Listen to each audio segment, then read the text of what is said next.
یہ ہے بہت ہی خوبصورت گاؤں جہاں رہتے تھے تین دوست جو انتہائی لالچی تھے۔ وہ تینوں کوئی بھی کام نہیں کرتے تھے۔ ان کی اس عادت سے گھر والے بہت ہی زیادہ پریشان تھے۔ ایک باہر جا کر چائے پیتا جو اس کو چائے بہت پسند تھی، اس لیے وہ روزانہ گاؤں کے باہر چائے پیا کرتا۔ اور ایک کلو جو ہر دن سوتا ہی رہتا، اس کو سونے کے علاوہ کوئی اور کام ہی نہیں آتا تھا۔ کلو بہت ہی زیادہ سوتا تھا۔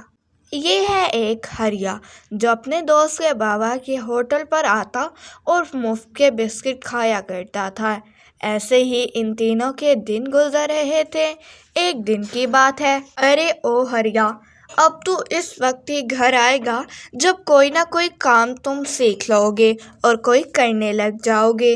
پھر ہریا گھر سے بے گھر ہو کر گھومنے لگ جاتا ہے۔ ارے آپ کو تو سونے کے علاوہ اور کوئی کام نہیں، لیکن اب میں نے ٹھان لیا ہے کہ آپ اسی وقت گھر آئیں گے جب آپ کچھ کمانے کے لائق ہو جائیں گے۔ سارا دن سونے کے علاوہ اور کوئی کام نہیں۔ پھر کلیا بھی گھر سے بے گھر ہو کر گھومنے لگ جاتا ہے۔ ارے اٹھ گئے نواب زادے، کب سے سوئے ہوئے تھے؟ کتنی دفعہ تمہیں جگایا ہے کہ اٹھ کر کسی کام کے لیے چلے جاؤ، لیکن تمہیں تو مفت کی روٹیاں ہی توڑنی ہے۔ میں اب بزرگ ہو چکا ہوں، مجھ سے اتنے زیادہ کام نہیں ہوتے، لیکن تمہیں تو کوئی احساس ہی نہیں ہے میرا۔ ارے ابا، جب بھی میں اٹھ جاؤں آپ کی چک چک شروع ہو جاتی ہے۔ ابھی اٹھنے تو دو، ابھی سے ہی ڈانٹنا شروع کر دیا ہے۔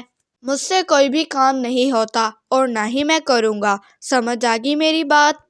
اگر تم نے کام نہیں کرنا تو میرے گھر سے دفع ہو جاؤ، میں اب تمہیں اور برداشت نہیں کر سکتا۔ مفت کی روٹیاں ہی توڑتے ہو، جاؤ اور خود کماؤ اور خود ہی کھاؤ، اب میرے گھر سے تم بھی نکل جاؤ۔ پھر گامو بھی گھر سے بے گھر ہو کر جنگل کی طرف جانے لگتا ہے۔ پھر تینوں دوست جو اب گھر سے بے گھر ہو چکے تھے، تینوں ایک جگہ جمع ہوتے ہیں اور ان میں سے ایک کہتا ہے،